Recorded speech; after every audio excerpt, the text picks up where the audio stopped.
Sencilla. Ahí está, bien. Ahí estamos. Bueno, buenas noches, amigos de La Posada. Acá nos estamos reencontrando después de 15 días y en esta oportunidad nos volvemos a encontrar con un amigo rosarino, el doctor Pablo Dávoli. Pablo, ¿cómo andás?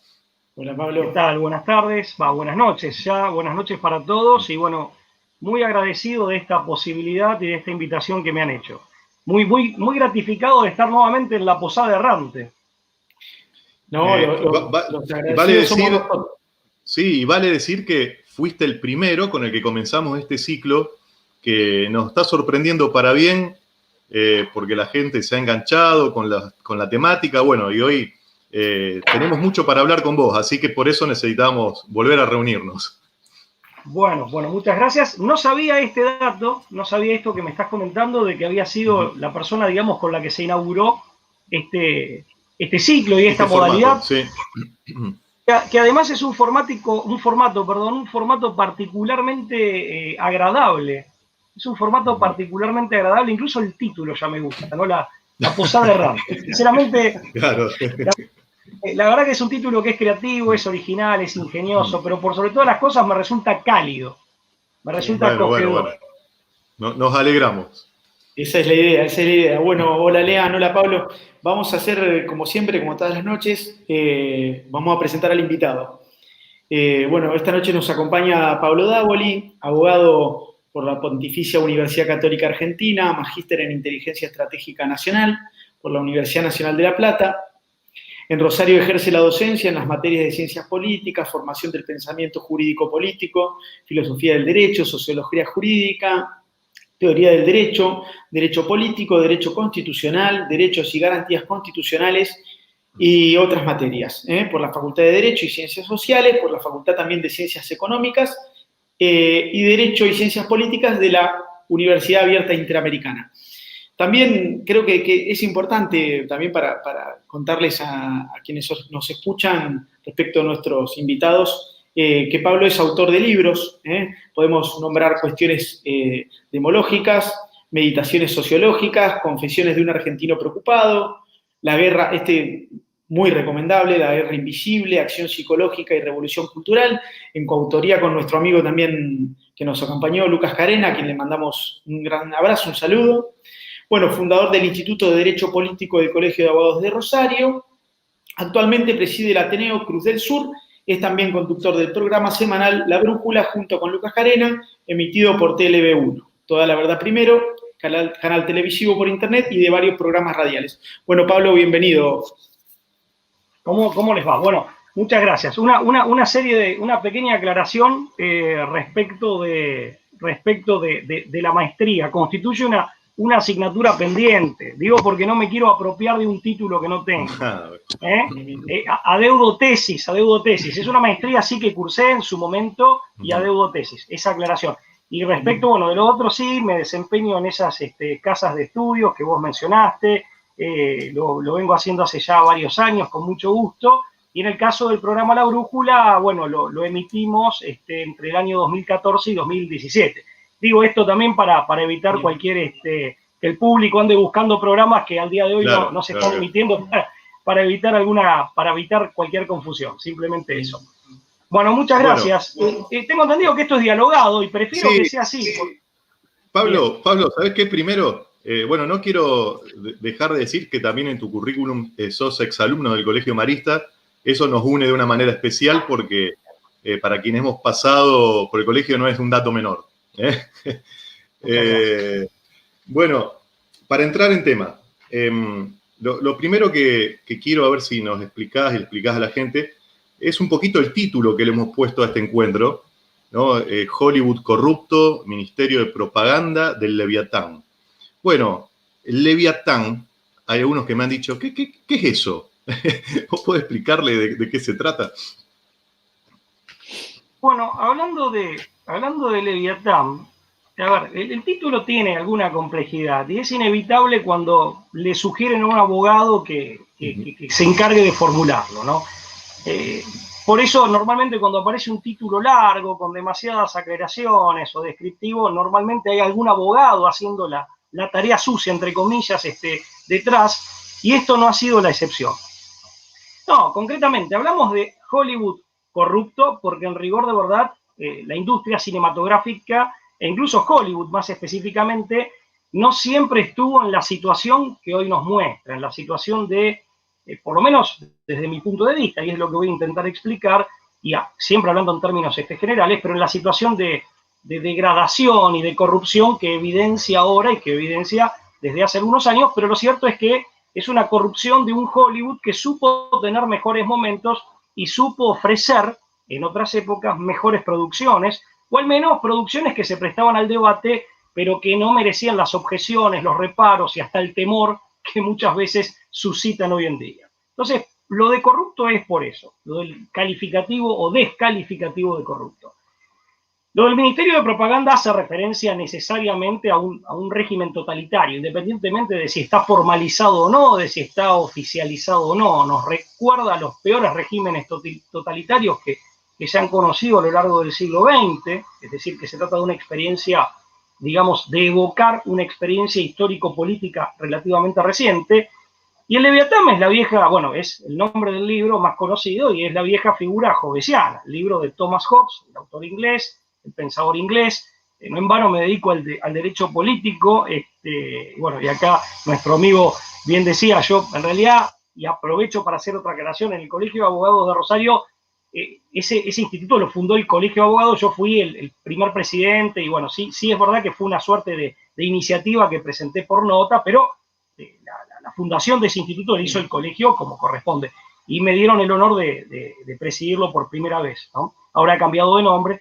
Hecha esta aclaración, vuelvo al tema. En el caso de Leviatán es el libro de Hobbes, que es un libro en donde Hobbes expone toda una teoría y una doctrina política que da lugar o que sirve de fundamento para el Estado absolutista o para un régimen político absolutista. ¿Y qué significa absolutista? Lo que modernamente conocemos o denominamos como totalitario. Nuevamente aparece esta palabra. Porque absolutista significa, en definitiva, incondicionado, sin límite alguno, sin límite ético, sin límite jurídico basado en el derecho natural, sin límite jurídico basado en el derecho positivo. Eso es lo absoluto, lo que no tiene límite. Y políticamente el absolutismo tiende a eso. ¿Por qué se traduce modernamente en totalitarismo? Porque existen los medios técnicos como para que un régimen político pueda avanzar de manera oficial o no. Eso ya no importa. Lo importante es si se produce ese avasallamiento o no, pueda avanzar sobre todos los aspectos de la vida, eliminando toda independencia, eliminando toda autonomía y no reconociendo, como decíamos recién, ni respetando límite alguno. Por eso esta referencia al Leviatán. Y son épocas o son tiempos Leviatán.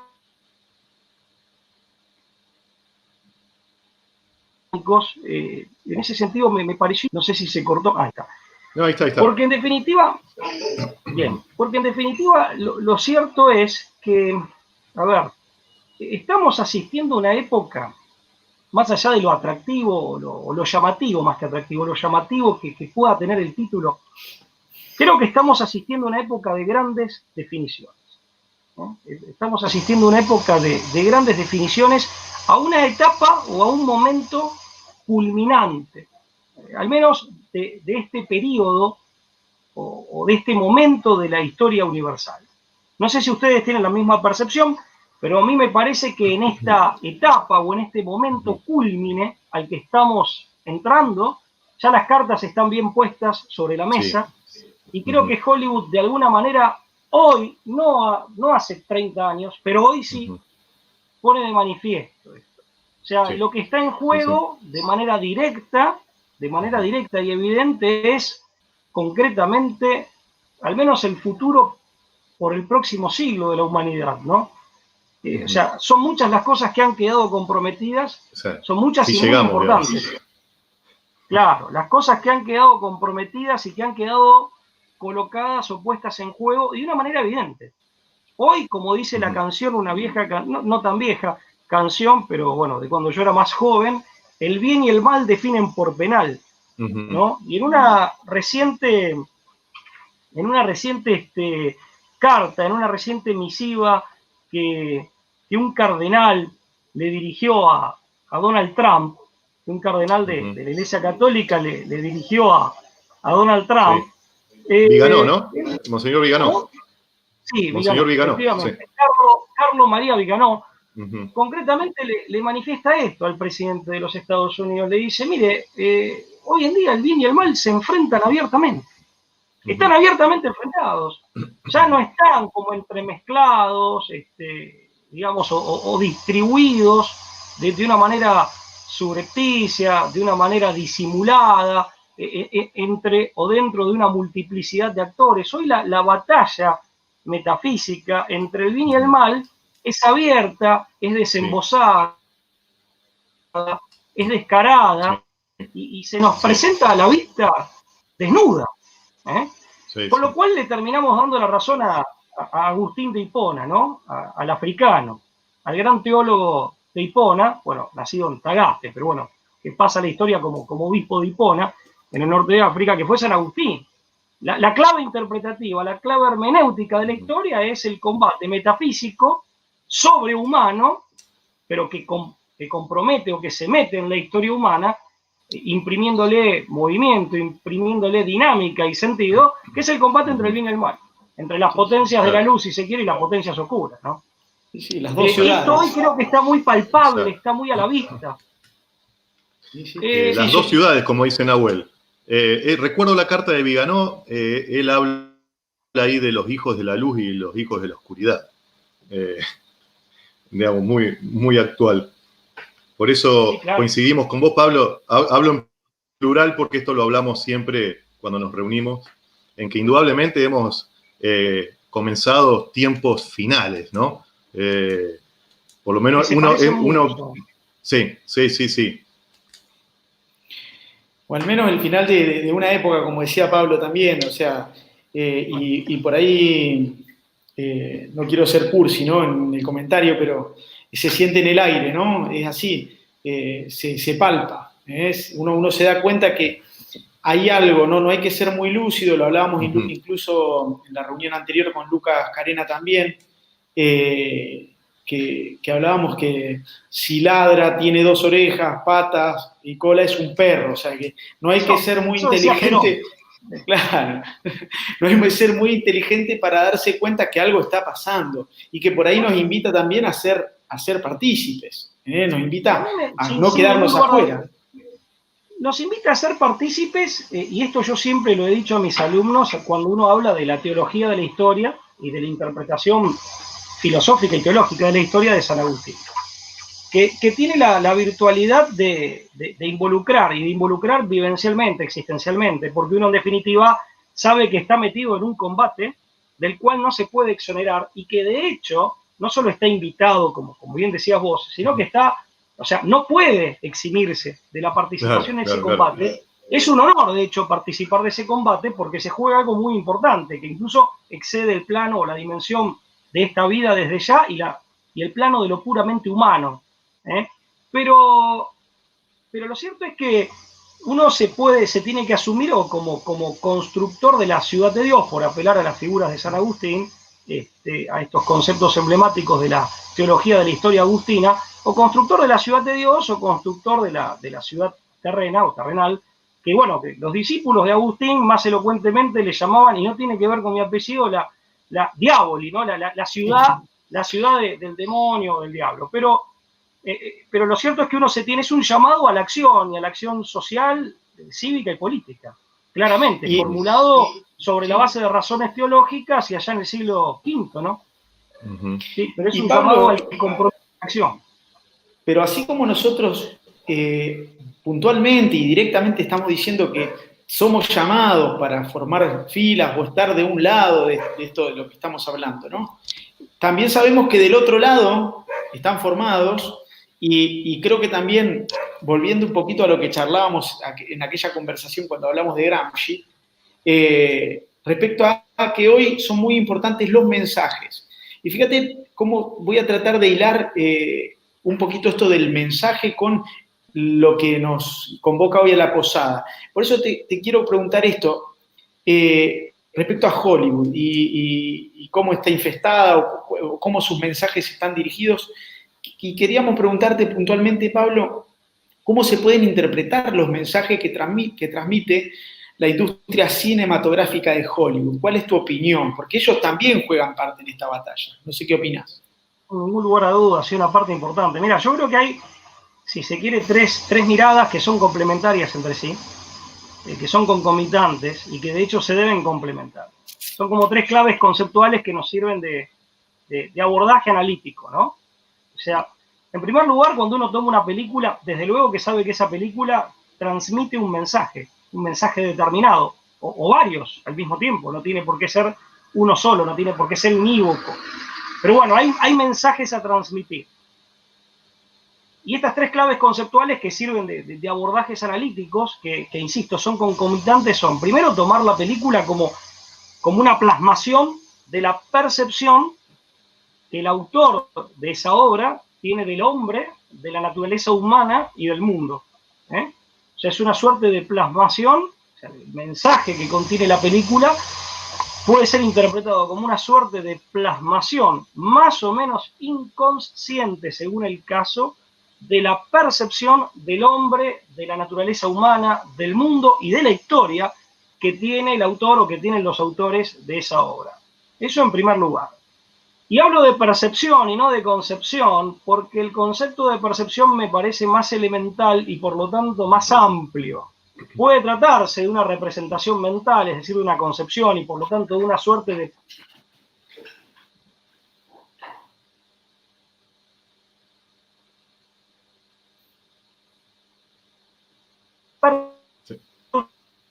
intelectual, a veces ni siquiera tiene conciencia del aire, bueno.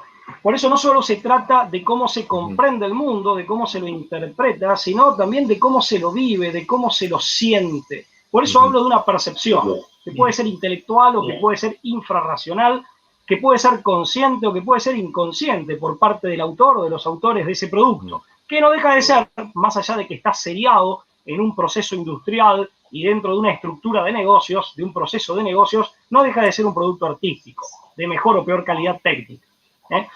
La segunda clave interpretativa o el segundo abordaje analítico que podemos hacer es decir, bueno, a ver, espere, tomemos la película como una suerte de proyección de los valores, de los afectos, de los deseos, de los humores y de las tendencias anímicas en general del autor o los autores. Esta es otra manera de mirar la película, insisto, son todos abordajes que, me parece a mí, a los efectos de hacer una comprensión omnicomprensiva, valga la redundancia, son concomitantes. Este es el segundo abordaje. Si bueno, voy a tomar la película y lo voy a tomar como una proyección de afectos, de valoraciones subjetivas, de afectos, de humores, de estados anímicos y tendencias anímicas dominantes, de deseos más o menos inconscientes del autor o los autores. Y la tercera es tomar la película como un vehículo de mensajes deliberadamente diseñados y transmitidos al público para que éste los capte consciente o inconscientemente. Acá esta alternativa de lo consciente o lo inconsciente ya la depositamos o la adjudicamos al público. Si se trata del mensaje consciente, es la típica bajada de línea. Es lo que se llama vulgarmente la bajada de línea. Hay una suerte de adoctrinamiento, digamos, más o menos sutil según el caso. Y si no, si estamos hablando de dirigir un mensaje deliberadamente diseñado con destino al público, ya estamos hablando del terreno del sublimen, por debajo del nivel, del límite de la conciencia, es decir, de la subliminalidad. En cualquier caso, esto está motivado por intereses, porque se trata de un mensaje deliberadamente diseñado para el público, en el que se puede creer o no, cuya veracidad el autor del mensaje puede compartir o no, pero que por alguna razón, por algún interés, del cual sí es consciente, lo dirige a un público que puede ser consciente o no de que está recibiendo ese mensaje. Acá hay bajada de línea, hay prédica ideológico-doctrinaria, hay imposición de categorías analíticas, puede haber instalación de prejuicios, etc. Por eso digo, son tres lecturas, tres abordajes analíticos que podemos hacer al momento de querer comprender y que debemos hacer en forma, digamos, omnicomprensiva o de manera conjunta y concomitante si queremos comprender cuál es el sentido de una película y cuáles son los mensajes que consciente o inconscientemente se están transmitiendo a través de la misma, como de toda obra artística, más allá de que está encapsulada como producto de negocio y que atraviesa todo un proceso seriado y estandarizado de tipo industrial y está sometido a la lógica del lucro. Ahora, yo no sé si con esto respondo, pero quiero ser por ahí, a riesgo de ser aburrido, quiero ser esquemático, para lo más esquemático que esta charla nos lo permita sin perder la amenidad de la charla, digamos, la naturalidad del diálogo, pero para que quede claro. Primero entonces, decir, bueno, voy a ver la película como una plasmación de la percepción del hombre, del mundo y de la historia que tiene el autor. Segundo, decir, bueno, voy a ver la película, y creo que también hay que hacerlo, como una suerte de proyección de elementos psíquicos eminentemente subjetivos. Concretamente hablamos de aquello que está adentro del autor y que sale con la película a conciencia del autor o sin el concurso de la conciencia del autor. Como una proyección que puede ser en gran medida inconsciente o totalmente inconsciente. ¿Correcto? En cuanto a esos elementos que se proyectan, que se reflejan en la película. Y de alguna manera ahí la película es como un espejo de la interioridad de su autor, ¿no?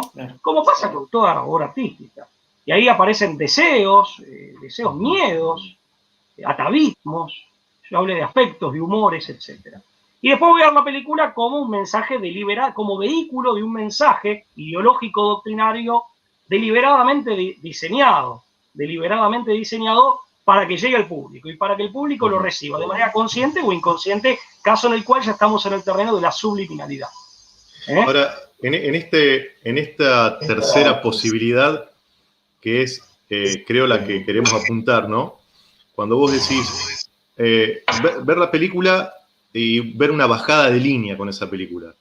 Bueno, si hay una bajada de línea, quiere decir que atrás hay alguien que quiere bajar esa línea.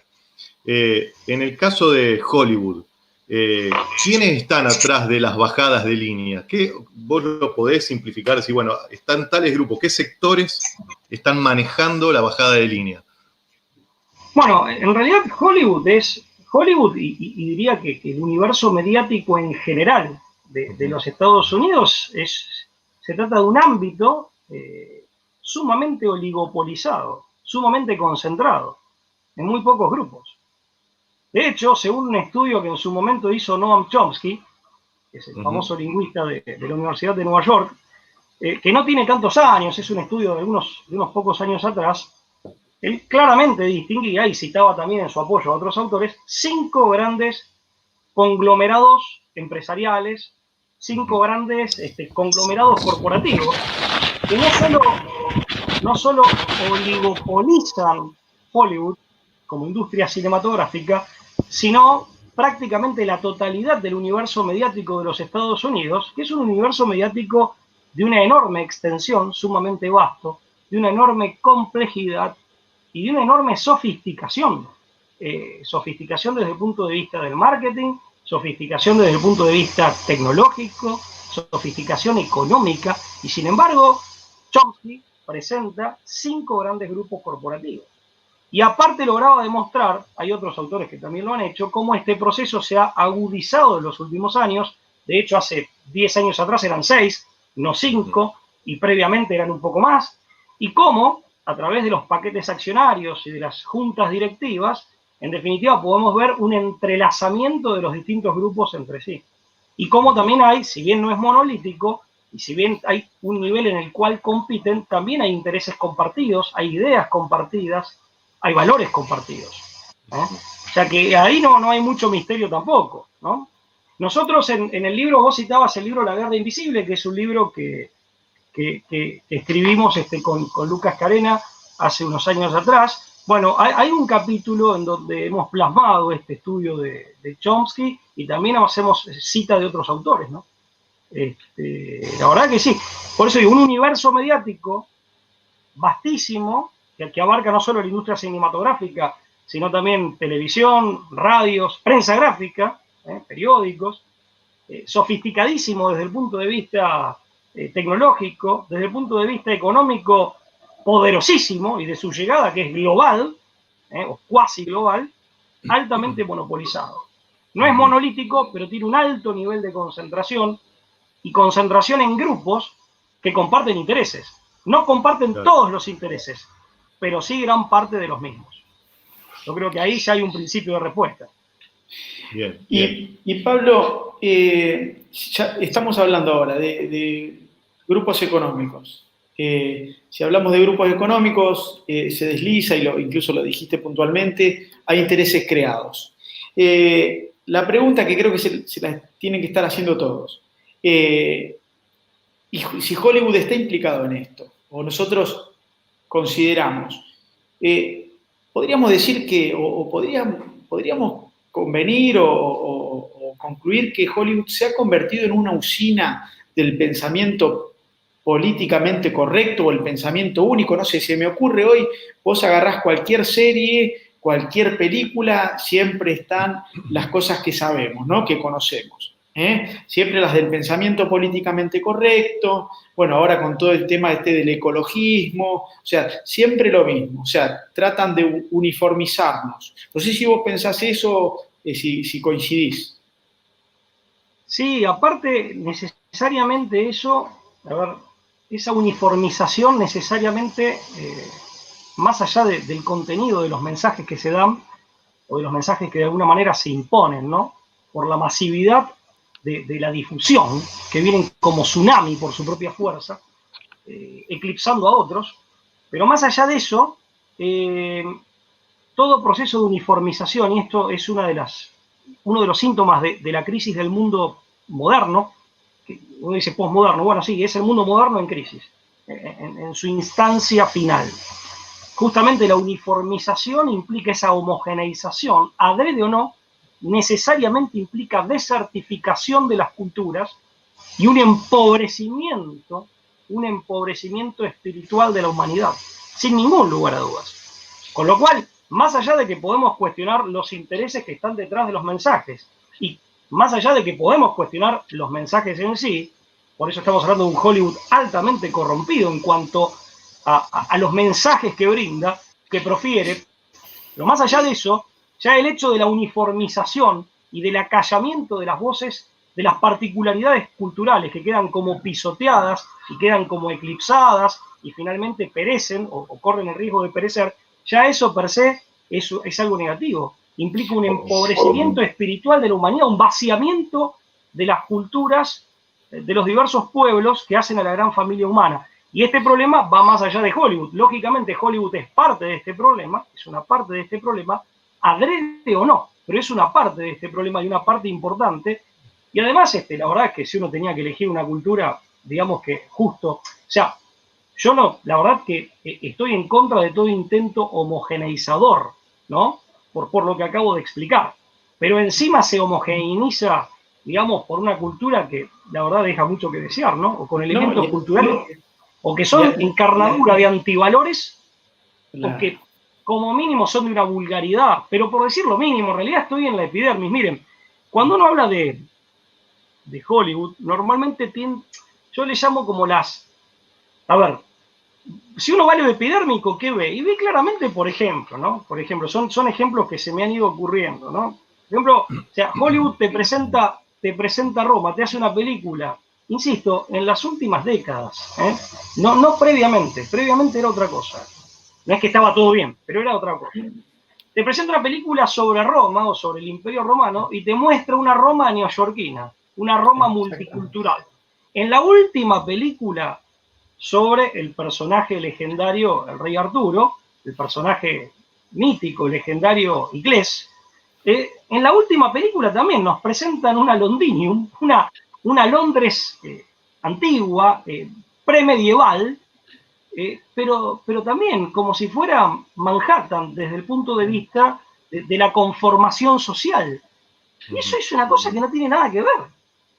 Yo me acuerdo, por ejemplo, en su momento cuando se había desatado, hacía relativamente poco, la Guerra del Golfo, sale la película 300 y Hollywood nos presentaba, y esto creo que, salvo que sea un error muy grosero, yo creo que lo lógico, lo razonable es suponer que era adrede, que era una maniobra de propaganda, como tantas otras, nos presentaba con aspecto, perdón, bichito, con aspecto árabe y con digamos, con atuendos que por lo menos en Occidente vinculamos o asociamos con los musulmanes, O sea, nos presentaban con aspecto arábigo y con aspecto islámico a los persas. ¿Correcto? Y eso es una cosa que, eso es la película 300 que hace referencia a la famosa serie, Batalla de las Termópilas. Pero son las baratijas de Hollywood. O sea, esa es la puerta de entrada como para entrar a criticar. En la última película de La Mujer Maravilla, aparece como personaje de ficción, el villano, el malo, es el general Ludendorff. Es un general alemán que existió y que fue un héroe de guerra en la Primera Guerra Mundial. Y ahí aparece como el malo. Y yo decía, fíjate que estos tipos siguen, digamos, como tomando personajes de la historia y le van dando o le van atribuyendo condimentos que muchas veces son tomados de la ficción o son puramente ficticios. Estamos hablando de un personaje de la Primera Guerra Mundial, de una guerra terminada hace ya más de 100 años, y los tipos lo toman, ¿viste? Le meten un montón de ingredientes, le adjudican características que aparte son completamente ficticias, que hacen al relato ficcional que están tomando, pero por eso insisto, esto está en la epidermis de Hollywood. Lo lamentable es que mucha gente lo toma como una lección de historia. Sí, pero convengamos, Pablo, que es un mensaje muy efectivo, porque va horadando y se va metiendo. Yo creo que en ese sentido también uno tiene que aceptar que son muy inteligentes y saben, ¿no?, de ingeniería social, saben de cómo llegar con el mensaje. Hoy incluso recién decías del tema de lo subliminal, es decir, sí, saben con lo que juegan. No creo que sea subliminal en el sentido más técnico, más estricto de la expresión, porque uno es consciente de lo que está viendo. Lo que sí, yo creo que se especula mucho con la ignorancia y la desprevención. O sea, uno no es subliminal porque uno es consciente de lo que está viendo, del mensaje que está recibiendo, pero es un receptor de un mensaje del cual sos consciente, pero en muchos casos hay mucha ignorancia o hay, digamos, una suerte de distracción que hace que no estés alerta o prevenido. Entonces, lo tomás acríticamente, en el sentido de que sí, se incorpora una determinada idea, no de manera inconsciente, pero sí sin pasar por el tamiz del juicio crítico del sujeto receptor. Y ahí cambia. Te repito, si querés hacer una película con Ludendorff, hacelo, mostralo como vos te parezca que fue el tipo que yo, pero acá parecía el personaje mezclado con un villano de cómico, es una cosa extraña, rarísima, rarísima, y hasta grotesca, porque, qué sé yo, no sé, me pareció como, por eso le llamo baratija, ¿no? Son como baratijas, pero es lo epidérmico, es como para empezar el análisis. Yo creo que el análisis nos va a conducir, nos puede conducir aspectos más profundos y sin ningún lugar a dudas, no meramente anecdóticos o de poca importancia, sino aspectos muy importantes y de pronto muy siniestros. Cuando se gana profundidad en este tipo de análisis, lo que encontramos, me parece a mí, son aspectos más sombríos que medio que asustan. Yo, por ejemplo, no me detendría tanto en la propaganda política o en la tergiversación de la historia o en digamos, o en histrionizar o en convertir en caricatura de cómic a un personaje histórico que más allá de quién haya sido ese tipo ni cómo haya sido, sino que lo tomás y lo caricaturizás, pero esa es otra cosa. Iría más profundo, eso diría que hasta tiene mucha menor importancia, pero si vas más profundo, yo me permití hacer, cuando me planteó Leandro hacer esta charla, que en realidad es esta conversación, y ustedes interrúmpanme cuando sea, por favor, porque yo en eso soy medio, no sé, uno por ahí se embala, ¿no? Se embala, se entusiasma. Bueno, no, te tomo la palabra y te interrumpo. Vos sabés que mientras hablabas, me hiciste recordar algo que no lo había pensado durante este tiempo que estuvimos charlando sobre este encuentro, ¿no? Y un mensaje, digamos, epidérmico, pero a la vez con un sentido muy profundo, me hizo acordar al famoso dibujito de los pitufos, ¿no?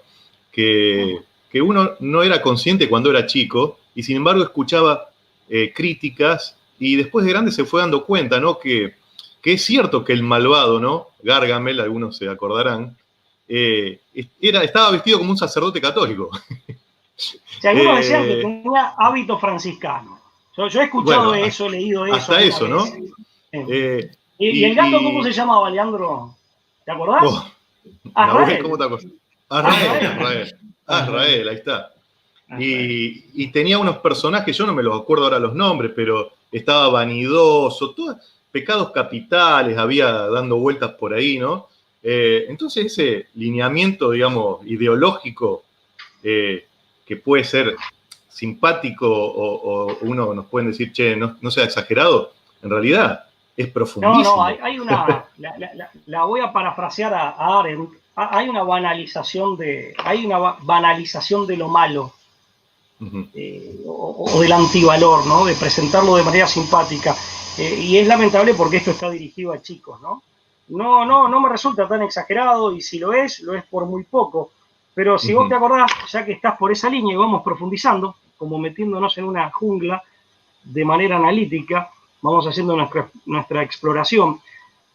Te doy otro ejemplo, la serie televisiva Two and a Half Men, sí. 2 hombres y medio. Bueno, ahí claramente un montón de antivalores, un montón de actitudes que en definitiva eran denotativas de miserias humanas, como el egoísmo, la envidia, bueno, qué sé yo, la egolatría, etcétera, la vanidad, un montón de miserias humanas que son muy fáciles de contraer o en las que es muy fácil caer, eran presentadas de un modo simpático, con el envoltorio de la risa, porque aparte no era una risa como crítica. Ahí hay que hacer una comparación, por ejemplo, con Los Simpson. En el caso de Los Simpson, hay una suerte de sarcasmo, de sarcasmo sobre el patetismo de los personajes. O sea, los personajes son patéticos y la serie lo que hace es bromear con sarcasmo al respecto. Creo que lo mismo le cabe, y tal vez más, a Family Guy, por ejemplo. Entonces, si vos me decís, ¿aportan algo constructivo? No, yo creo que no. No celebran lo patético, pero lo ponen de manifiesto y lo convierten en objeto de sorna, sin ofrecerte ninguna alternativa que sea superadora.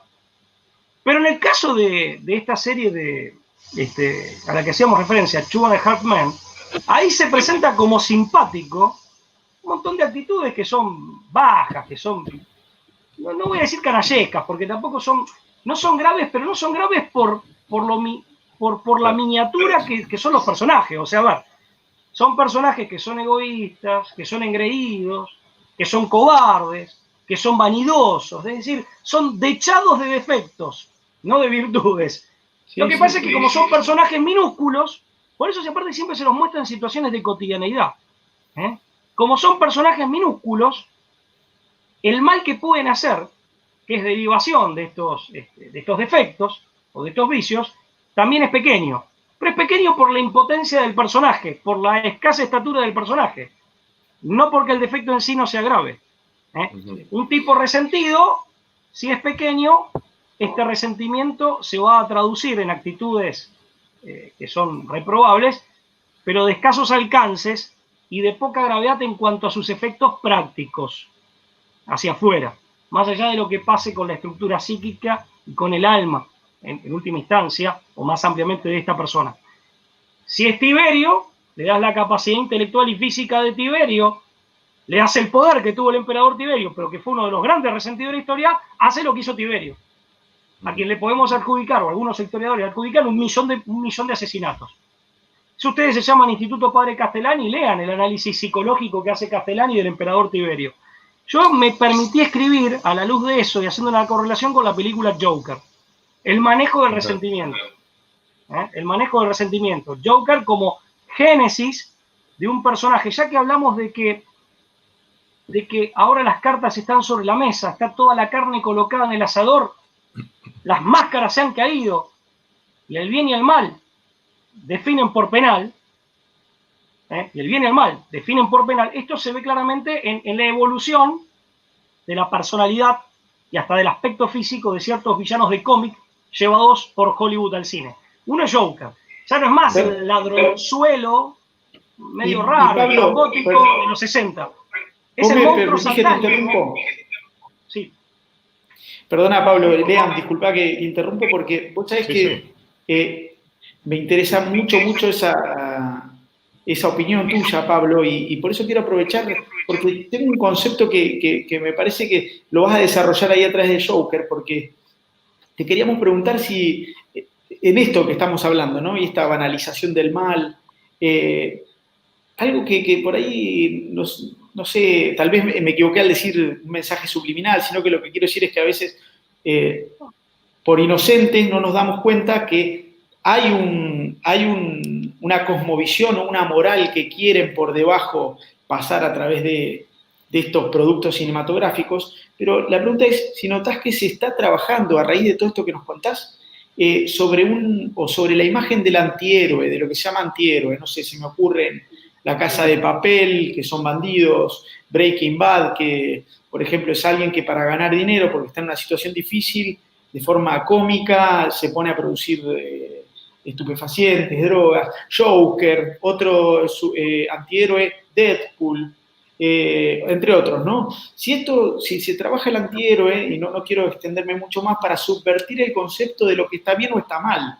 O sea, porque ¿quién no quiso cuando era chico, no soñó con ser un héroe o ser un soldado, no sé, algo heroico? Y hoy los adolescentes, yo no sé si ustedes coinciden conmigo, ven con admiración o simpatía el ganar plata fácil o esta banalización del mal o el ser ordinario o un loco, como el Joker para evadir y enfrentarse a problemas diarios. No sé si se entiende la idea, Pablo. Sí, sí. Claramente. Sí, a ver, es cierto que así como tomamos a los villanos se han oscurecido, ¿eh? Los villanos hoy en día se muestran abiertamente diabólicos, ¿no? Abiertamente satánicos, ¿correcto? El caso de Joker es clarísimo. De un estrafalario y vulgar ladrón vestido de payaso, eso en los años 60, pasamos a un Joker, digamos, profundamente pervertido. Perverso en el sentido, digamos, en el sentido clínico de la expresión. Yo no soy psicólogo, ¿no? Pero bueno, el padre Castellani, digamos, hace determinadas descripciones en el libro Psicología Humana, a la luz de von Monakov y de muchos otros autores, incluso tomando autores más cercanos a su tiempo. Son conferencias de los años 60 y creo que le cabe. Bueno, y si me permito decir, mi señora sí es psicóloga y lo he consultado con ella también para ver si mis conclusiones eran correctas. Un personaje profundamente pervertido, un perverso total en el sentido clínico de la expresión, que ya está rayando en el demonismo. Y quiero aclarar que, y esto sí lo cuenta Castellani, que este fenómeno del mal por el mal mismo, que esto es el Joker, cuya génesis está en el resentimiento en la película Joker, pero es el Joker que, digamos, en la evolución del personaje, más allá del momento en que salió cada película, aparece en la última saga de Batman. Es el Joker que ya no busca obtener un bien, aunque sea por medios ilícitos, o un supuesto bien, aunque en el fondo no lo sea, como hacer dinero, pasarla bien, el placer. No, busca la destrucción, es nihilista. Busca la destrucción, busca el mal por el mal mismo, ¿correcto? Entonces, por un lado tenés una suerte de, digamos, de satanización de los villanos. Por eso decíamos de esto de que las cartas hoy se muestran sobre la mesa. El villano ya no es más o menos malo, es malo en serio. Tiene vocación por el mal, tiene apetito por la destrucción, ya que estamos medio discográficos. ¿Ok? Es una canción de mi época. Tiene apetito por la destrucción y lo declara. No es que no lo sabe, no se da cuenta. Porque esta es una característica también del perverso. Es consciente. Es consciente, por eso el mal lo deprime al mismo tiempo que lo ofende. Al mismo tiempo que lo ofende. Por otra parte tenemos la ambigüedad del superhéroe. La ambigüedad del superhéroe. O sea, como bien decías vos, esa clara distinción entre el bien y el mal hoy en día ya no existe como tal. Tenemos superhéroes en la industria cinematográfica, cuando el cómic llega a la cinematografía, y en la propia industria del cómic, en el propio producto del cómic, tenemos superhéroes que no son puros desde el punto de vista ético. De quienes no se puede decir que sean nobles. En todo caso, a lo sumo puede ser que lo intenten y fracasando bastante. Y sin llegar a la meta. No se advierte nobleza en ellos, nobleza ética. calidad moral, no hablo de la nobleza en el sentido puramente sociológico, Sí, sí. que poco me importa, que poco me importa. Esto sí se ve, una confusión entre el bien y el mal, un superhéroe que de pronto no es encarnadura del bien, al menos no con claridad, un superhéroe que a veces lo padece y a veces lo disfruta a esta ambigüedad, y villanos que se han oscurecido del todo y que aparte, amén de oscurecerse del todo, muchas veces son presentados al público de una manera que puede despertar o suscitar cierta empatía. Ocurre ahí, bueno, pobre con lo que le pasó, que creo que es el caso del Joker. ¿Está bien? Claro. Ahora, yo voy a un tema más profundo. Eso es en el nivel del superhéroe y el villano. El problema es que Hollywood nos presenta un mundo en donde el heroísmo no tiene lugar. Yo creo que ahí hay algo más profundo todavía. Dos cosas más profundas. A ver, es complicado y les pido que repasemos por las dudas si mezclo. Es probable que lo haga. Ahí hay dos lecturas que se pueden hacer.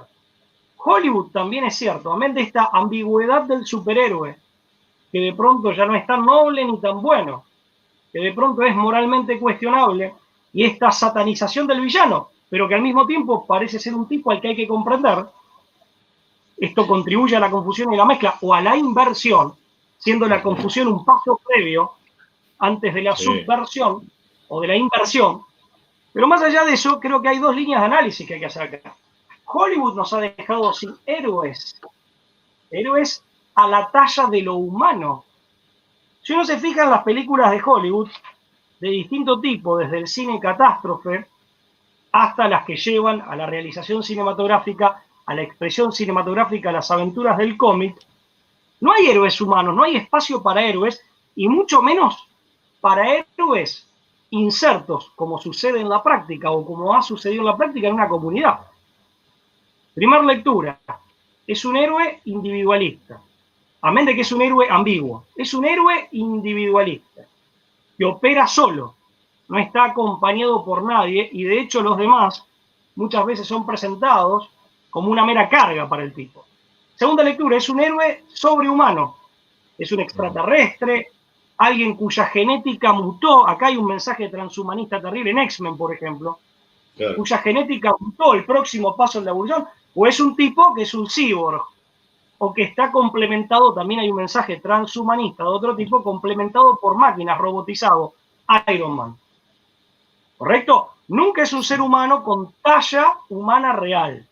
Nunca está en comunidad y encima es ambiguo. Con lo cual Hollywood, en sus últimas producciones, y le pido por favor al público, es necesario esto. Hablo de los últimos años, que ya son varios, más de una década, pero no me remonto a principios del siglo XX, ni a mediados del siglo XX, y hablo de generalidades. Algunos dicen, no, en tal película, bueno, sí, pero hablando de los lineamientos principales. ¿Y cuál es la contrapartida? Es más grave todavía. La contrapartida es cuando te presentan una suerte de paraíso robotizado, de paraíso electrónico, supuestamente seguro, en donde la libertad personal y la autenticidad de cada personalidad individual prácticamente no tiene lugar, está todo estandarizado y protocolizado, un paraíso robotizado con una colosal infraestructura tecnológica. Esto me hace acordar al Habermas, que hablaba de la infraestructura técnica y de la tecnocracia en el año 68. Habría que complementar el discurso de Habermas, es muy buena su descripción y muy de anticipación la descripción que él hace, ya en el 68, que detrás de esa tecnocracia hay una plutocracia, una oligarquía plutocrática. Sí. Pero bueno, hay otro tema. ¿Cuál es la contrapartida? O el superhéroe ambiguo, individualista y sobrehumano, o bien una colosal infraestructura técnica, impersonal, suerte de pseudo paraíso robotizado, en donde la libertad personal y la expresión auténtica de la singularidad de cada uno, que aporta o debiera aportar a la sociedad, no tiene lugar. Es un sueño mecanicista y reglamentarista. Si ustedes me apuran, y aparte siempre está esta tensión de que esta colosal infraestructura técnica, esta suerte de pseudo paraíso robotizado en donde todo supuestamente es seguro, el juego está en que colapsa o falla por algún lado. Esto aparece en multiplicidad de películas.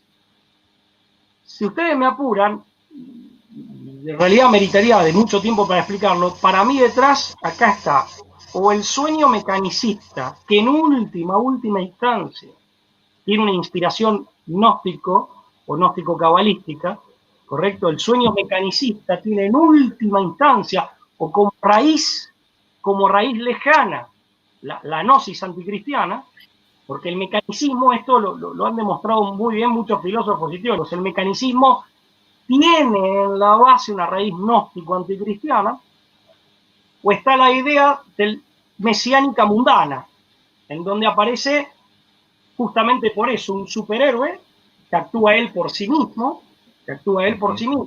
que no necesita de la comunidad, muchas veces ni siquiera realmente pertenece a la comunidad. Superman, por eso tiene el problema de identidad, en el fondo es un extraterrestre, ¿correcto? Y si pertenece a la comunidad como Batman, está siempre como en una suerte de duplicidad. El superhéroe, la identidad real de él no es conocida, si es conocida nadie los asocia que Bruce Wayne es Batman, o sea, no es un hombre de comunidad que se muestra a cara descubierta frente a la gente, ¿correcto? Trabaja solo y tiene, en virtud de la técnica, de alguna mutación genética deliberada o accidental, o por su origen extraterrestre, o porque es hija de un dios, como Wonder Woman, tiene cualidades sobrehumanas.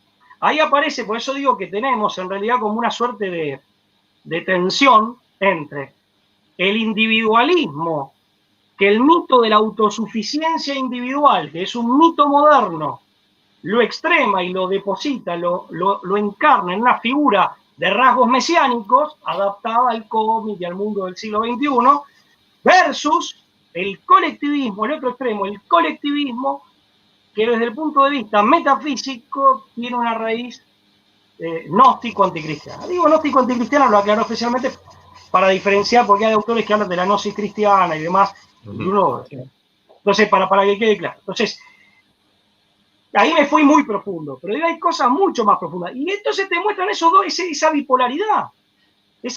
O todo técnico, una tecnocracia, siempre urbana, la naturaleza, y después vamos a ver cómo tiene rebote.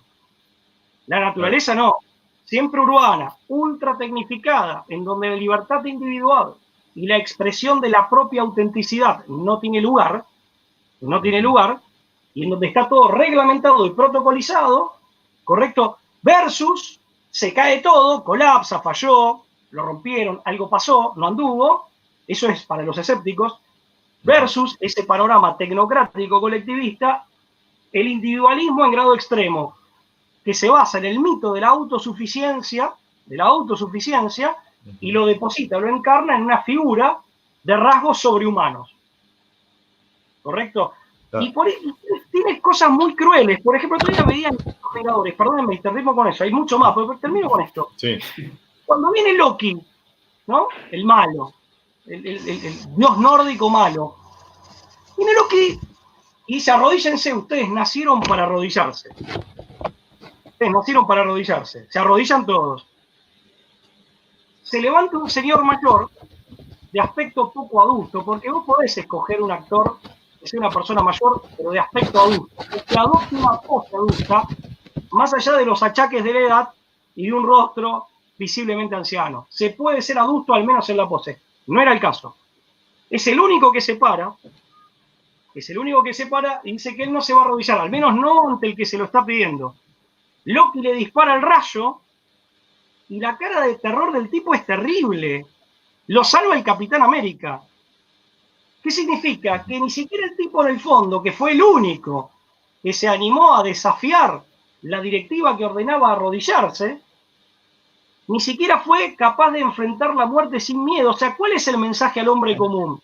Que el hombre común se arrodilla y si no viene un superhéroe a salvarlo, o muere, y muere con miedo. O sea, ni siquiera es una muerte, sí, que muerte con honor, que muerte digna, que aparte puede ser la muerte. Nosotros somos latinos, somos muy expresivos. Puede ser la muerte incluso al grito de un insulto, pero que es una muerte donde vos te ponés, digamos, te plantás. Si mirá, yo me acuerdo, mirá, había un señor en tribunales en Rosario hace muchos años atrás, cuando yo empecé a ejercer. ¿Viste cuando hay un tipo que te dice una expresión que te deja pensando y decís: pará, ¿qué me dijo este tipo? Y pasan los años, 20 años después lo recordás. y desentrañás más el significado de lo que el chabón te dijo. El tipo me dice, era un señor muy grande, que era un hombre muy humilde, que estaba siempre ahí, era amigo, no sé por qué estaba ahí, pero era como amigo de un abogado que fue uno de los abogados que me enseñaron a llenar una boleta de iniciación de juicio cuando yo recién me recibí.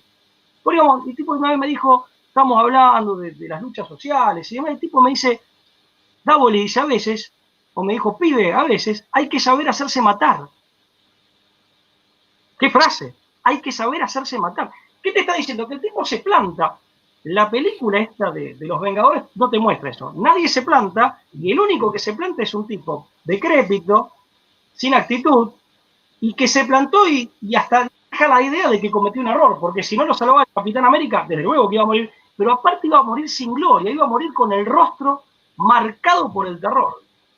¿Me explico? Sí, no sé, Pablo, vos sabés que te estoy escuchando atentamente y esto es imposible no relacionarlo con aspectos religiosos, ¿no? Vos me hablás, por un lado, de individualismo, por otro lado, de colectivismo, gnosis.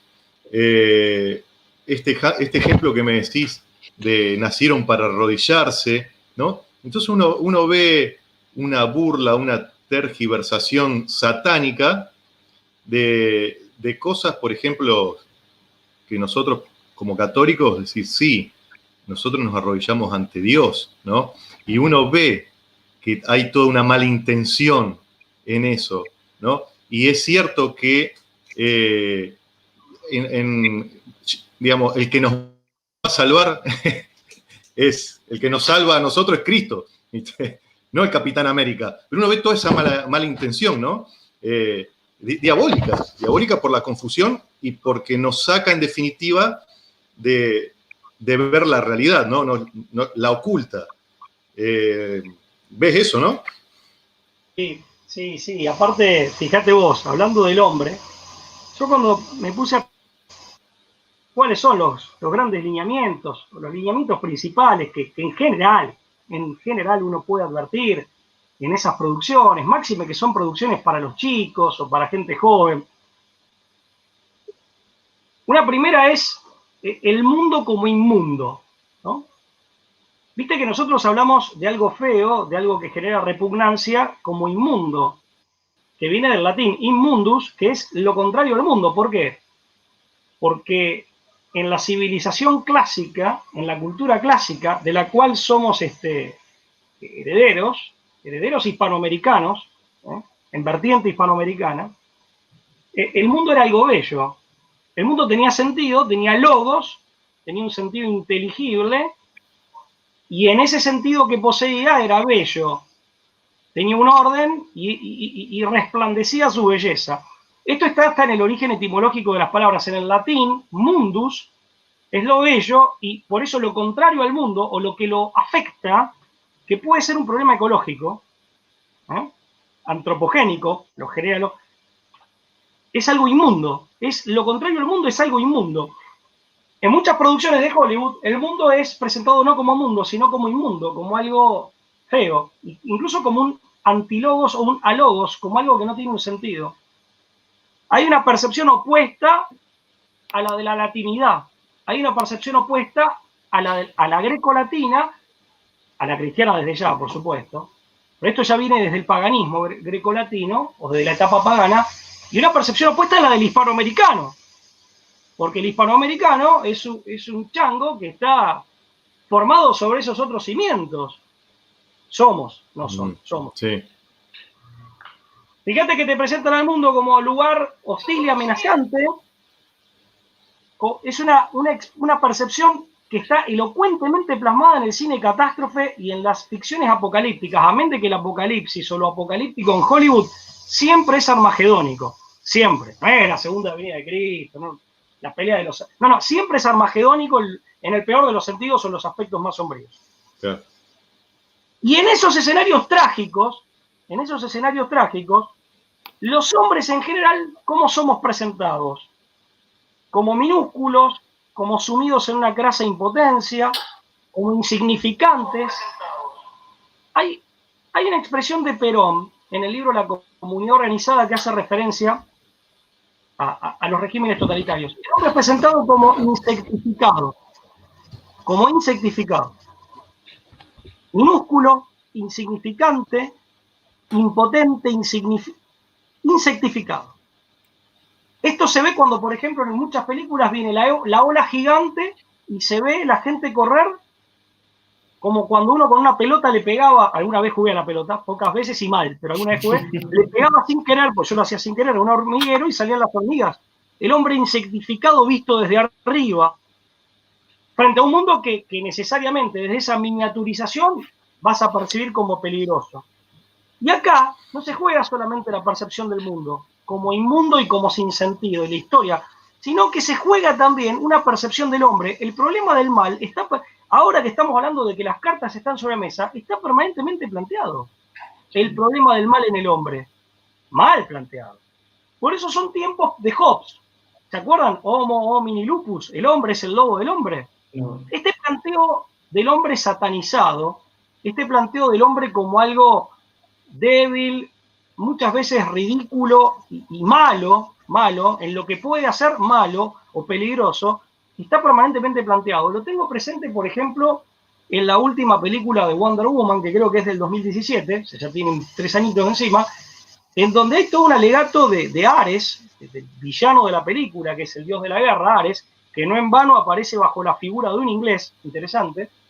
Ahí le damos un punto, le damos un poroto, pero Ares que hace todo un alegato en contra de la humanidad, pero tenemos que el personaje principal, salvo la Mujer Maravilla, que es el muchachito, digamos, el supuesto héroe que no era héroe, él termina admitiendo que él también era culpable de algo, o de todo, que él también seguramente era culpable de un montón de cosas que habían pasado. Esa idea negativa del hombre, esa idea negativa en cuanto a las posibilidades del hombre, en cuanto a las empresas que el hombre pueda acometer, en cuanto a los sacrificios que si está dispuesto puede llegar a realizar, y en cuanto a las alturas morales y espirituales que puede llegar a alcanzar, eso está invisibilizado y negado completamente en esta visión que es de un hombre insignificante, cobarde, y cuando tiene alguna capacidad de hacer algo es algo malo, con una inclinación pecaminosa. Acá, claramente, y si uno ve la génesis cultural del ambiente de donde esto surge, claramente hay varios ecos. Está el eco de Hobbes y de su visión antropológica eminentemente negativa. Está el eco de Lutero, esa cultura culpógena que muchos atribuyen al catolicismo. En realidad esa cosa culpógena, como factor psicológico y espiritual dominante, tiene mucho que ver con las vivencias, y pobre, porque seguramente lo debe haber sufrido, y lo digo sin sorna, con las vivencias y con la doctrina luterana acerca de los efectos del pecado original. ¿Correcto? Porque para Lutero el pecado original había arruinado al hombre. Digo esto, que acá no tendría mucho sentido decirlo si fueran películas argentinas, pero son películas que están producidas en otro ambiente, en donde estas ideas sí han tenido, digamos, habitación. Puedo profundizar un poco más si me permitís. Esta idea de que el hombre es culpable, aparte, mira, había una antropóloga estadounidense del siglo XX, Abernethy, también tengo algún artículo escrito al respecto, Abernethy, que se crió en Buenos Aires, en Olivos, y tal vez esto le haya permitido hacer bien la diferenciación, ¿qué decía? Establecía una diferencia fundamental entre culturas de la culpa y culturas de la vergüenza. Hollywood, y este ejemplo de la Mujer Maravilla, de este personaje de la película Mujer Maravilla es un ejemplo elocuente. Hollywood claramente se inscribe en la línea de las producciones artísticas que responden a una cultura de la culpa. En tanto que el hombre hispanoamericano, que tiene parte de sus raíces en lo greco-latino y de sus raíces principales, se inscribe tradicionalmente en una cultura o en una megacultura de la vergüenza. Por eso nosotros a los chicos acá, me decían a mí, que yo ya tengo algunos años, cuando había una mala persona, las abuelas que decían, es un sinvergüenza, o es una persona desvergonzada, o vos eras chico y te decían, ¿no te da vergüenza? La diferencia es notoria, porque los primeros, en la cultura de la culpa, dice Abernethy, lo explica muy bien, en la cultura de la culpa se parte de la base de la malignidad natural del hombre. En tanto que en la cultura de la vergüenza se parte de la base opuesta, de que la naturaleza es buena, la naturaleza humana es buena, y de que en todo caso, si uno incurre en un comportamiento o comete un acto pecaminoso, lo que hace es uno bajarse de un caballo al que por su propia naturaleza pertenecía. Uno se bajó el nivel. Por eso él no te da vergüenza. Es onda, vos no sos esto, vos podés ser más que esto. Vos, de hecho, potencialmente, es muy aristotélico, potencialmente sos más que esto. Por eso las abuelas te decían, ¿no te da vergüenza? O tal es un sinvergüenza, perdió la vergüenza. ¿Por qué? Porque significa que la base es buena y en todo caso el tipo cayó. Cayó y puede volver a subirse a la base buena. Al revés, no. Esa cultura culpógena tiene mucho que ver con estas raíces a las que estoy haciendo referencia. Y fíjate que eso está permanentemente. Por eso en las películas de zombies, ¿qué pasa? Primero que es un caso raro, es como una lectura biologicista del zombie. Fíjate, es otro ejemplo. ¿Qué te dicen? Que en realidad un virus o una sustancia química generó el efecto de poner de manifiesto o de empoderar, por así decirlo, de fortalecer la verdadera naturaleza humana. ¿Y cómo es? Un zombie que está muerto en vida, que camina y vive como un autómata, y que además es caníbal. Se come el cerebro de otros, como si fuera su propia comida. Ahí se está partiendo de la base de que la auténtica naturaleza humana no posee la dignidad que nosotros instintivamente tendemos a atribuirle. Se parte de la base contraria, de que la auténtica naturaleza humana es esa ruina o ese desastre digno de miedo, y de que, no sé, la estructura es muy marxista. En el fondo tiene como, a ver, no es que sea marxista, pero tiene coincidencias profundas con el marxismo, de que la cultura es como una superestructura que más allá de los intereses a los que pueda servir, viene a poner bajo control. Bueno, la raíz de eso está en Hobbes. Para quien en el fondo, vos y yo somos lobos que según Hobbes matarían a sus propias madres de quedar librados a sus tendencias naturales. Y de que lo otro es algo superestructural, creado de la nada, no se puede crear de la nada, salvo que sea Dios, ese es otro mito que tienen, pero bueno, creado de la nada, que sería la cultura como una superestructura, que más allá de tus defectos se te impone y por eso el tipo educado en el fondo es un lobo. Esta Pablo, idea del pensamiento anglosajón está muy fuerte gracias a Hobbes. Sí. Yo insisto porque estoy escuchando, te repito, muy atentamente, y verdaderamente veo clarísimo que atrás hay una posición religiosa, ¿no? Antirreligiosa. Anticatólica, digamos, para decirlo con todas las letras, ¿no? El tema de la naturaleza humana mala o buena, pero sin decir en realidad que es buena, pero está herida por el pecado. Digamos, todo eso oculta la verdad, ¿no? Entonces hay una visión del hombre absolutamente equivocada, que uno las ve en... Yo cuando hablo de Hollywood, y bueno, vos también, no nos referimos estrictamente a lo que es Hollywood, sino que estamos hablando del cine, de las series, de Netflix, exacto, en general, ¿no? Y yo hace un tiempo me acuerdo que había una serie súper famosa que se llamaba Friends, que la veían muchísimos, ¿no? Que había que reconocer que tenía momentos graciosos, pero ahí uno veía los jóvenes, ¿no? Eran todos jóvenes universitarios o recién recibidos, daba la sensación de que algunos no tenían familia,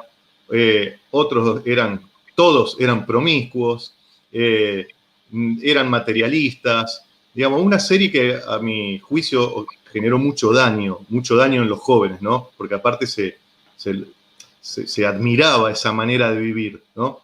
Pero bueno, hasta ahí uno puede decir, promueven vicios, ¿no? Ya eso es gravísimo. Pero, ¿sabés lo que estamos viendo ahora que lo hablábamos con Nahuel? Por ejemplo, hace poquito lo dijo Mel Gibson. Mel Gibson opinó sobre Hollywood. Dice, en Hollywood ha visto satanismo, pedofilia, incluso censura hacia los actores que no han entrado en ese juego macabro, digamos, que se oponen al espíritu hollywoodense, que han tenido que ir a armarse su propia productora, ¿no? bueno, ya dimos un paso más, ¿no? En esto que vos bien decís, bueno, ya se pusieron las cartas sobre la mesa, se sacaron las caretas, y tal es así, de que ya se está hasta demostrando, comprobando, por ejemplo, con el tráfico de niños en todo el círculo de Hollywood, por así llamarlo, ¿no? Relacionado, por supuesto, con los políticos poderosos del mundo. Una de las tantas denuncias de pedofilia fue formulada hace unos años, no hace tanto, por quien fuera una muy joven promesa, antaño, de Hollywood de los 80, no recuerdo el apellido ahora específicamente, que era uno de los actores de la película cuando había sido joven, de Cuenta Conmigo. Ustedes son más jóvenes que yo. La película Cuenta Conmigo, que fue un furor en los 80, yo también la vi varias veces, porque soy de esos tipos que repiten una película cuando te gusta, digamos, la película fue una película emblemática para la juventud de los años 80 y quienes todavía no éramos jóvenes, pero estábamos en las puertas de la pubertad. Bueno, uno de los actores, el de lentes, de Marco Grueso, porque la película estaba situada en los años 50 y, bueno, el Marco Grueso que ahora volvió a estar de moda es bien de los 50. Uno de los personajes, uno de los actores de esa película, de los chicos, hizo una declaración, un tipo de mi edad y tal vez un poco más grande, un cuarentón como soy yo, hizo una denuncia muy grave de pedofilia y de hecho responsabiliza de la muerte del otro actor que había sido su amigo por esa razón. Hay muchas denuncias al respecto, hay muchas sospechas al respecto. Siempre se ha hablado de la muerte, bueno, incluso de cantantes famosos. Bueno, yo ahí no conozco en detalle, ¿no? Pero sí sé que las sospechas existen y que las denuncias, al menos como denuncias públicas, no sé si formalizadas judicialmente, pero sí como denuncias públicas y otras que sí han sido formalizadas, están, es cuestión de investigarlo. Ahí hay que hacer un poco de periodismo de investigación y surge fácilmente. No me sorprende lo que vos decís porque más allá de que una cosa no necesariamente lleva a la otra, con lo denostable que es igual, eso tiene que estar en claro, normalmente la pedofilia forma parte, o es muy común que forme parte de rituales satánicos. Claro. Lo mismo que el sexo, digamos, con dosis extrema de violencia. Y sobre todo cuando la víctima de esta violencia es una persona que, bueno, ni hablar si ha sido secuestrada, pero bueno, en cualquier caso es repugnante y repelente y reprobable, condenable. Hay otro artículo que en su momento escribí, esto no es nuevo. Lean, por ejemplo, las crónicas de Dashwood, Sir Dashwood, en el siglo XVIII, y de muchas otras logias de señoritos bien londinenses e ingleses en general, que se dedicaban a este tipo de prácticas, bueno, en el contexto de ceremonias antirreligiosas que parodian lo religioso como esto. Lo que pasa es que ahora las cartas están sobre la mesa porque, como todo camino de perversión y de corrupción por el cual te deslizás, en algún momento, no sé si es que tocas fondo, pero te acercás. Y ahí queda el mal desnudo. Ahí queda el mal desnudo ya despojado de todo bien. O sea, ya no es meramente, digamos, que está a medias. Bueno, esto es terrible y hay varias investigaciones judiciales, periodísticas y de ensayistas, ¿no? Hay un libro muy interesante de una española, Pilar Baselga, sobre la brujería y el satanismo en las expresiones artísticas que están de moda. Que aparte de artístico, sinceramente tiene poco y lo que tiene pareciera ser de baja calidad, ¿no? No que estamos hablando de la Gioconda, correcto, o de una catedral gótica, ¿está bien? Claro. Estamos hablando de cosas bastante raras, vulgares, pero que sin embargo en el mercado cotizan mucha guita, ¿no? Para hablar coloquialmente. Ahora, bueno, tal vez, qué sé yo. Por eso si alguien hace, vos lo citaste a Gibson, una película sobre Jesucristo está claro que no recibió buena acogida, es un ambiente en donde generó escándalo y generó rechazo. Pero claro, si en un ambiente así se hace una película, encima bien hecha, muy bien hecha, sobre Jesucristo, bueno, me hace acordar la reacción de los endemoniados, y esto incluso para quien esté escuchando que no sea una persona creyente, o que tenga otra religión, pero piénselo en términos de bien y mal. Para la persona que es cristiana, ni hablar, esto tiene un significado profundísimo, más profundo aún. Me hace acordar esos endemoniados cuando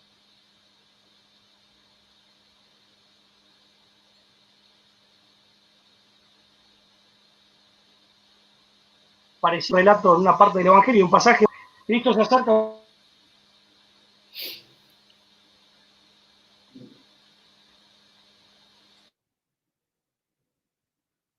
un grupo de endemoniados, se conocen como hijo de Dios, y es esto sí, y toda una cosa muy, muy histérica, por lo que parece inferirse, por lo que se infiere del pasaje evangélico, y no quieren que esté, se vuelven locos, como muy, muy, muy así, muy violentos y muy histéricos, por decirlo de alguna manera, frente a la sola presencia del bien, ¿no? Repito, para quienes somos cristianos esto tiene un significado profundísimo, pero aún para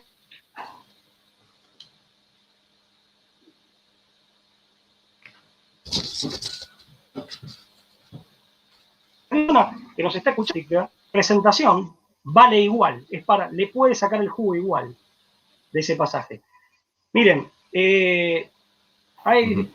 fíjate, ahora el príncipe Felipe de Edimburgo, que es parte no de Hollywood, pero es parte, si se quiere, de ese establishment angloamericano del que hablaba un conocedor, un insider, como Carroll Quigley en los años 60, en su famoso libro Tragedy and Hope.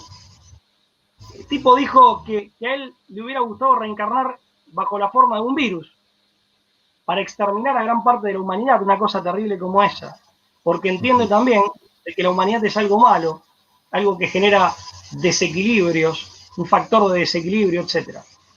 La verdad que podría empezar por él mismo, qué sé yo, si es que se quiere hacer caso a sí mismo, yo ni siquiera es que deseo eso, pero bueno.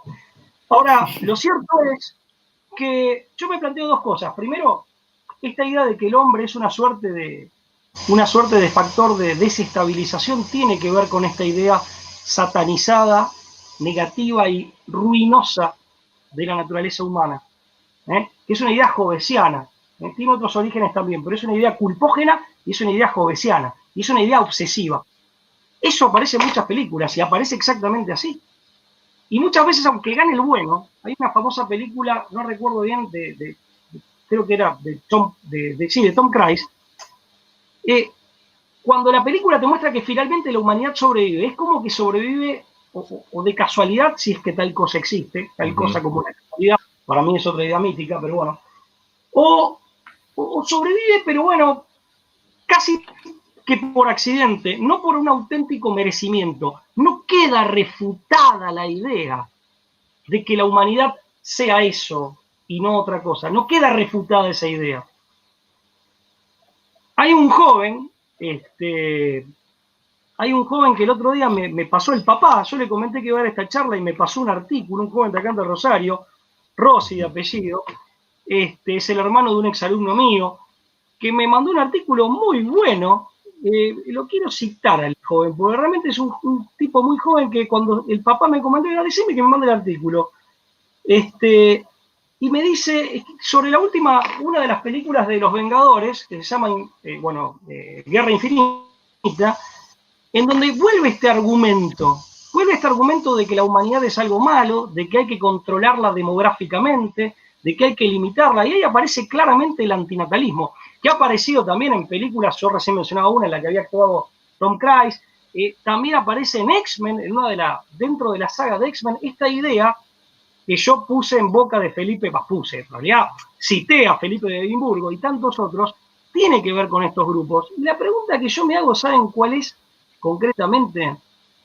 ¿No será que amén de estos prejuicios ideológicos, estos tipos a conciencia o no, y amén de los intereses que puedan llegar a tener en el antinatalismo, en la reducción de la población humana cuantitativamente, pero también la reducción en términos, ¿cómo puedo decirlo? No meramente cuantitativos, sino en términos de la dignidad que poseemos en potencia y de lo que somos realmente capaces de hacer sobre la base de esa dignidad. ¿No será que estos tipos nos están prorrateando la factura a todos? ¿No será que, en definitiva, ellos proyectan, adrede o no, interesadamente o no, proyectan sobre el común de los hombres una condición moral nefasta y miserable, canallesca, que ellos ostentan? No por una condición hereditaria ni nada raro, por lo que decía Agustín, refutando a Hobbes con varios siglos de anticipación, porque el hombre es capaz del bien y es capaz del mal. ¿No será que ellos han sido capaces del mal? Y han logrado practicarlo en grado sumo debido al poder de que disponen. Y de pronto ahora nos quieren hacer creer que somos todos malos, somos todos responsables de los desaguisados ecológicos. ¿Quién provoca los desaguisados ecológicos, señores? El hombre común, el hombre de a pie. ¿Quién los provoca? ¿Se nos puede pasar la factura de todo lo malo que pasa en el mundo a la generalidad de los hombres? ¿O es una generalización injusta? Nos están pasando la factura y nos están haciendo creer algo que no somos, porque ellos, no digo que lo hayan sido siempre, pero se han convertido en eso. Esa élite que se ha enriquecido a costa y que ha adquirido poder ilegítimamente a costa de la humanidad y sembrando desgracias en todas las latitudes del mundo. Se le llame como se le llame, podemos hablar de la superclase de la que habla David Rothkopf. Permítanme que me explaye brevemente en esto. Pueden ser los 7.000 tipos de los que habla en el 2008, escribió un libro muy interesante, la Superclass, David Rothkopf, ex funcionario del gobierno de Clinton y del Banco Mundial. Puede ser el establishment angloamericano del que hablaba más genéricamente, pero muy descriptivamente Carol Quigley. Puede ser el imperialismo internacional del dinero del que habló el Papa Pío XI en la encíclica Quadragésimo Anno, tempranamente en 1931. Puede ser la oligarquía financiera mundial de la que habla mi coterráneo rosarino, el politólogo, doctor en ciencia política y eminente académico Marcelo Bulo. ¿No será que nos están pasando la factura a todos y nos quieren convencer de que somos malos? No, no somos malos. Pero mirá las cosas malas que pasan. ¿Pero la culpa de quién es? Si es sistémico. ¿Se acuerdan cuando el Papa Juan Pablo II hablaba de la estructura de pecado? De la estructura pecaminosa. De que el pecado a veces se convertía en institución y sistema. Bueno, ¿esto qué tiene? Vuelvo al principio. Presentar a la humanidad como un factor malo o como una entidad mala.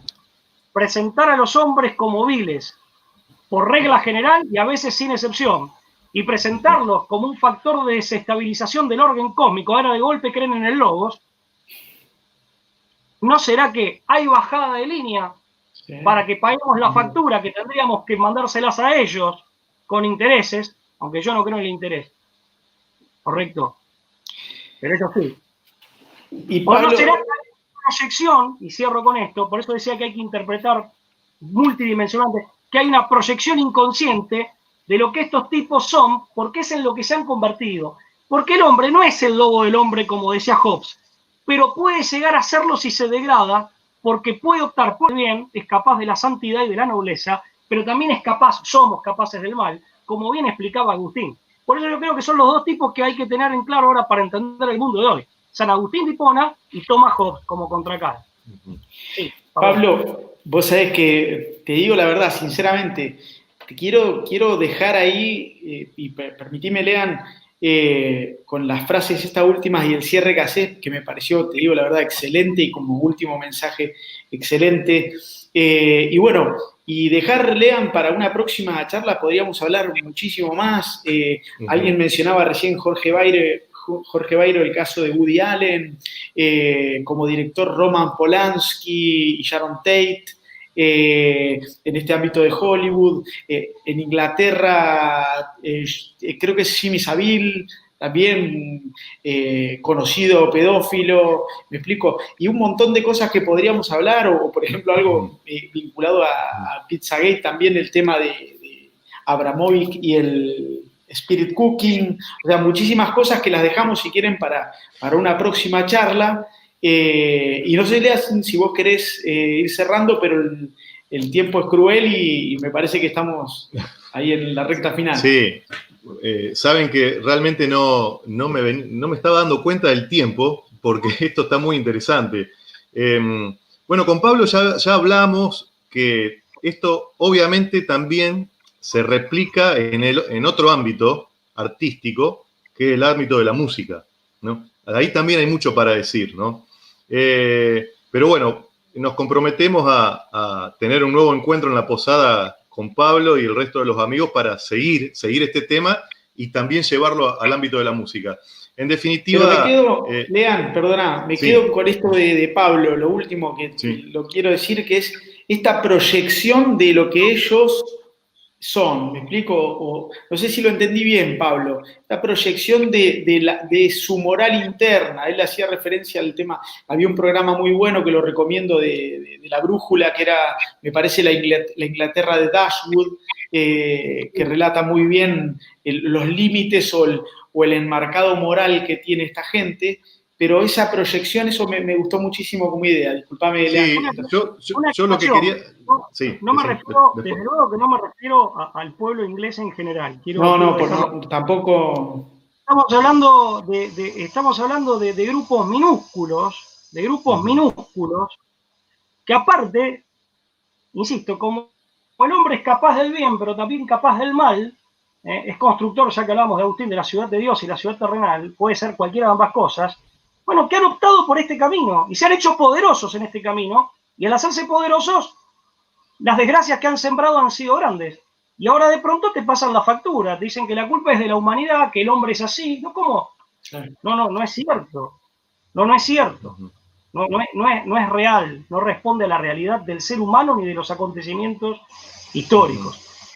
Solamente decir esto, nosotros desde Hispanoamérica, gracias a la riqueza de tradiciones de las que nos nutrimos, y no solo en Argentina, hablo de la ecúmena hispanoamericana, e incluso hablo de Iberoamérica, voy a incluir a la península ibérica también. Estirémonos un poco, nosotros estamos en condiciones y metamos a los tanos. Podemos construir otros relatos, otros discursos, que no solo tienen más que ver con nosotros, no solo tienen más que ver con lo que auténticamente somos, sino que realmente desde el punto de vista objetivo creo que ofrecen más luz, después que el resto de los pueblos del mundo decida.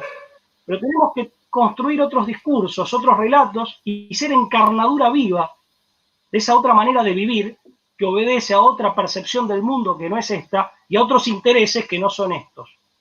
Yo creo que desde Hispanoamérica y desde esta ecúmene ampliada a la que me referí, está la posibilidad de hacerlo. Está la posibilidad real de hacerlo sobre la base de nuestras propias tradiciones y fuentes culturales. ¿No? O sea, por eso también defiendo cuando hay producción intelectual, artística propia. Y defiendo también lo alternativo, al menos cuando va en este sentido. Y no quedar eclipsado por un discurso y por relatos homogeneizantes que no solo deprecian la pluralidad enriquecedora del mundo, sino que encima desertifican todo. ¿Correcto?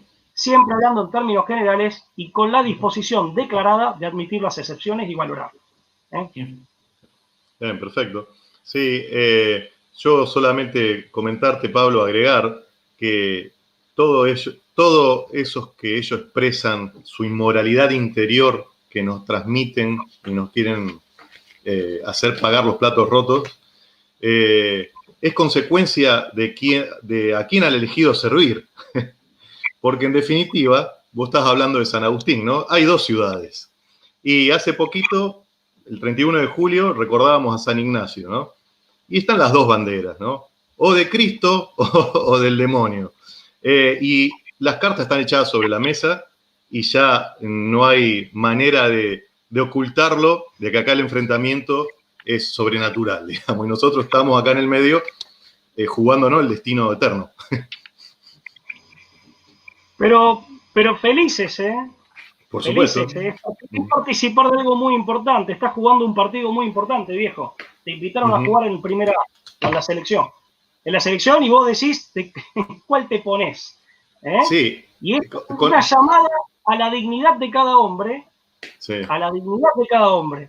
Porque acá se revela la importancia que aún el más pequeño de los hombres tiene. Sí. La dignidad de cada hombre en el plan de salvación que se desenvuelve a lo largo de la historia. Esta es una llamada para todos los hombres y mujeres del mundo. Y es una llamada también a comprometerse con la realidad y a convertirse en un actor de la realidad, en un actor protagonista. No en un tipo que recibe y pasivamente, como decía Loki, se tiene que, como decía Loki en esta historia que hacíamos referencia, que se tiene que someter.